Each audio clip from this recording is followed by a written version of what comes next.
In this set of video notes, we're going to look at classifying polynomials as well as adding and subtracting them. So the first thing we're going to look at is a monomial is a number or product of numbers and variables with whole number exponents. So like 3x squared, that's a product because we're multiplying 3 and x, and there is no addition or subtraction. A polynomial is a monomial or a sum or difference of monomials. So if I add two monomials together, now we have a polynomial. Each monomial in a polynomial is a term. So this is one term and this is the other term. Because a monomial has one term, it is the simplest type of polynomial. Polynomials have no variables in denominators or exponents. And they have no roots or absolute values. And all variables have whole number exponents. So 0, 1, 2, 3, 4, 5. Examples of polynomials: 3x to the 4th, 2z to the 12th plus 9z cubed, 1/2 a to the 7th, 0.15 x to the 101, or maybe 3t squared minus t cubed. Non-polynomials would be things like 3 to the x power, absolute value of 2b cubed minus 6b, 8 over 5y squared, because that would make y to the negative 2, and we can't have that, 1/2 root x, or m to the 0.75 minus m. The degree of the polynomial is the sum of the exponents of the variables. So if I have 3x to the 5th, y to the 7th, the sum of these would be 12, so that would be the degree. So let's look at some more examples.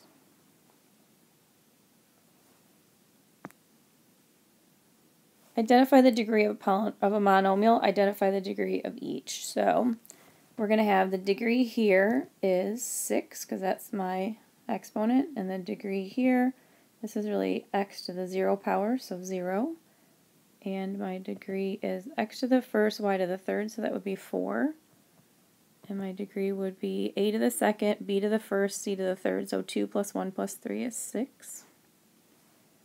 And our degree here would be 3, and our degree here would be x to the 0, so 0. And our degree here would be 3 plus 2 is 5.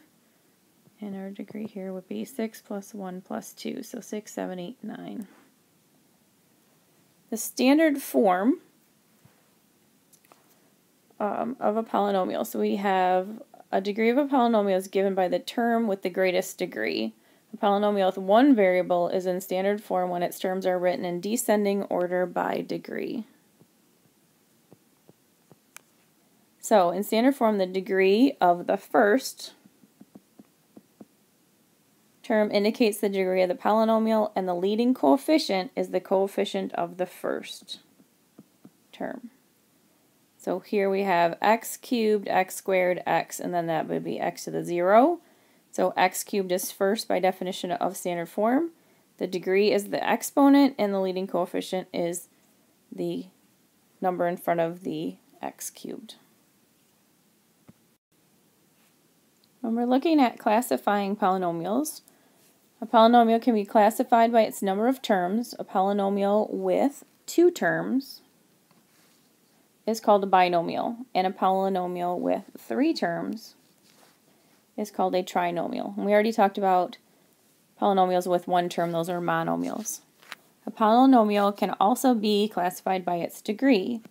So if we're looking at the highest exponent, we can look at the degree. So we have, this is really x to the 0, so that's degree 0, so that's constant.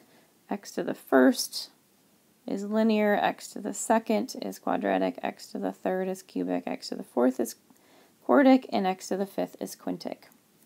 And if we look at some of the examples, it asks us to write each in standard form. So negative 5x squared comes first, then plus 4x, and then plus the constant.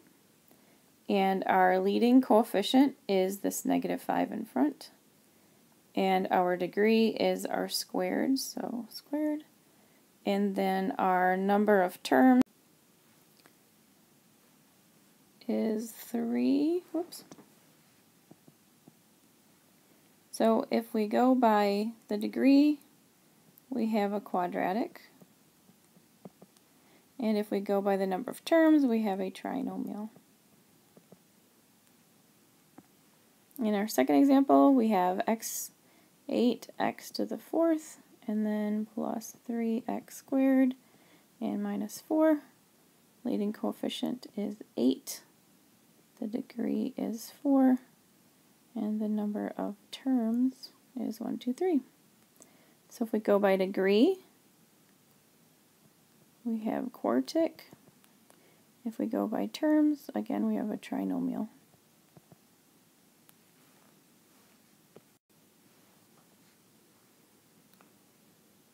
Okay.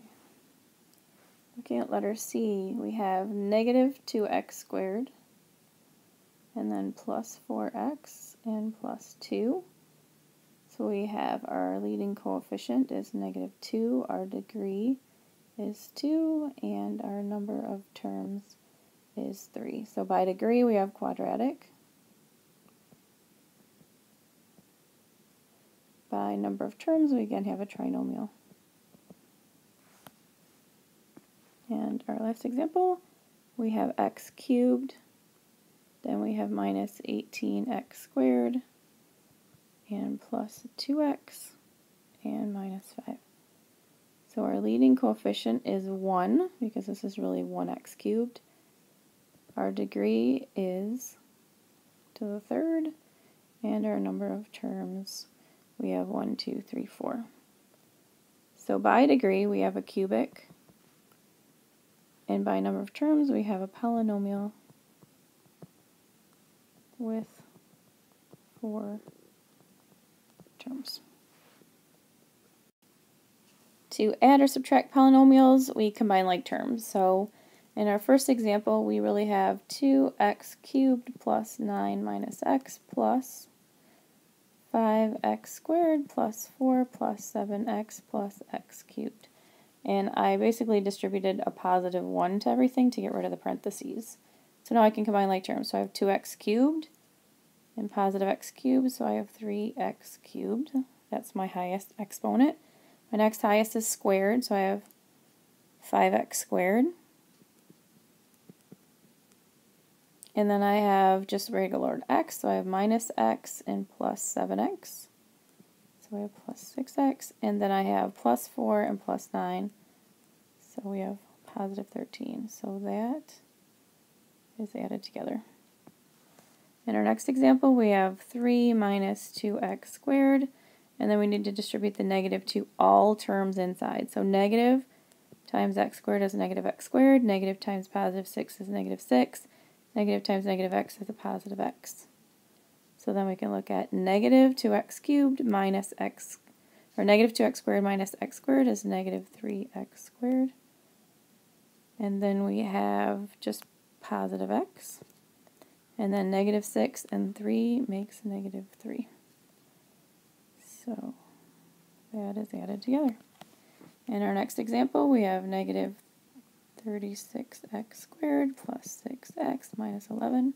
Again, we're distributing a positive 1 so we can get rid of the parentheses. So 6x squared plus 16x cubed minus 5. And then combine like terms, and my highest exponent is x cubed. So I have 16x cubed, and I have negative 36x squared and 6x squared. So I have a negative 30x squared. And then I have x, so I have 6x. And negative 11 minus 5 is negative 16. So here's our added together answer. And then we have 5x cubed plus 12 plus 6x squared. And then we distribute the negative to all three. So we have negative 15x squared minus 3x. Negative times negative is a positive 2. So make sure you distribute the negative to all terms inside the parentheses. And then we combine like terms. So our highest exponent was cubed, so we have 5x cubed. And then we have squared, so 6x squared minus 15 is negative 9x squared. And then negative 3x. And then 12 and 2 make 14.